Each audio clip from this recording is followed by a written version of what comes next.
What's up, guys? It's Alexander, obviously. So we had a tweet that went viral, thank you Naval, in regards to reading, writing, training 1 hour daily. So this is an idea which I wish I could capitalize on, but there's no way to read. Well, get this. What should you read? You should read whatever you want.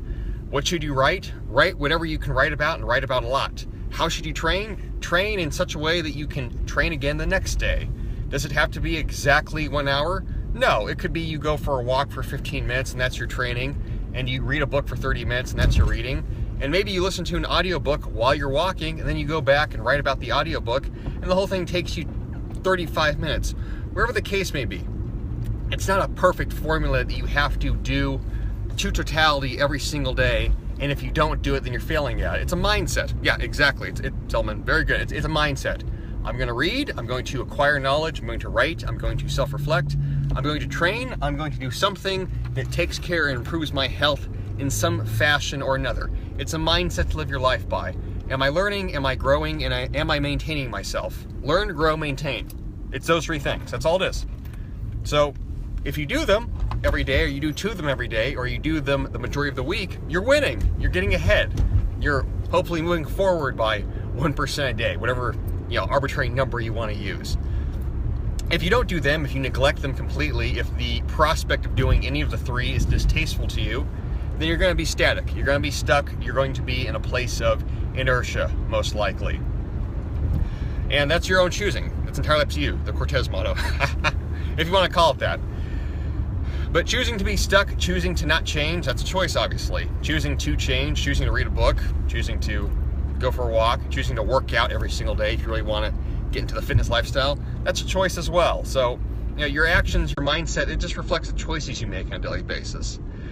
There were those folks that said they're going to try this, and I hope it works out for them. I hope everyone that said they wanted to try it, that they do it, and that they don't hold themselves to an impossible standard that if I don't hit the 1 hour mark, then I'm failing at this. Like I try to, articulate that to a number of people where people get very pedantic with questions. I don't know what to write about. What if it's not an hour? If you don't know what to write about, copy a book that you just read. It's just putting pen to paper. Don't overthink these things. Too often we get into this place of decision fatigue or choice overload, if you want to call it that in the modern world, where we have so many options available to us, we have so much information available to us that we simply don't do anything. We're waiting for the right time or the right reason or the right thing to come along that then makes our choice for us. That's not going to happen. So with training, do whatever you can that's somewhat physical that suits you. With reading, read 100 different books. If you find 1 out of 100 that you like or that you want to turn the next page, then read that book. You don't have to get married to books. Like I said, another tweet that you want to be polyamorous with your reading. Reading is something that you have literally infinite options what you can choose from. You don't have to get attached to a book. If you pick something up and you don't like it, move on to the next thing. Same thing with writing. You can copy someone else's writing, you can do your own writing, you can journal, you can write out your grocery list, you can write out your training. I count all the writing I do, from the tweeting I do to the articles I send to emails to longer form things. I count all of that as part of writing. I'm not attached to, my tweets are not that important and my emails are more important. They're both important to me. They're all important. If you're synthesizing thoughts and thinking and practicing that way where you're learning something and you got some stuff going on in the noggin, then that's writing. Now, whether that's deep or whether that's shallow or whatever, who gives a shit? No one gives a shit. Write anything. Yeah, exactly. Write anything. It does not matter. It absolutely does not matter. The fact is that you're doing it and it will improve with time. Everybody's shit when they start. Shit, suck, good, great. That's the continuum you go through.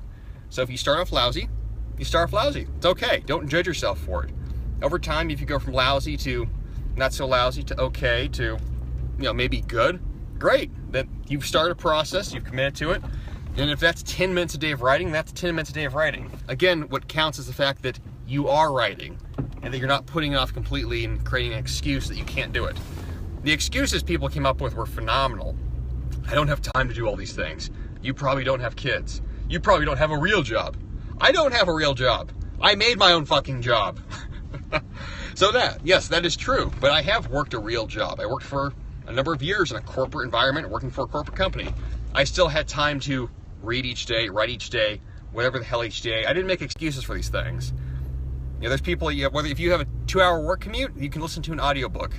If you have an hour for lunch at work, go for a walk for 10 minutes. I don't care. I could get into particulars of all these things of why your excuses are bullshit, but the fundamental reality is that they are bullshit.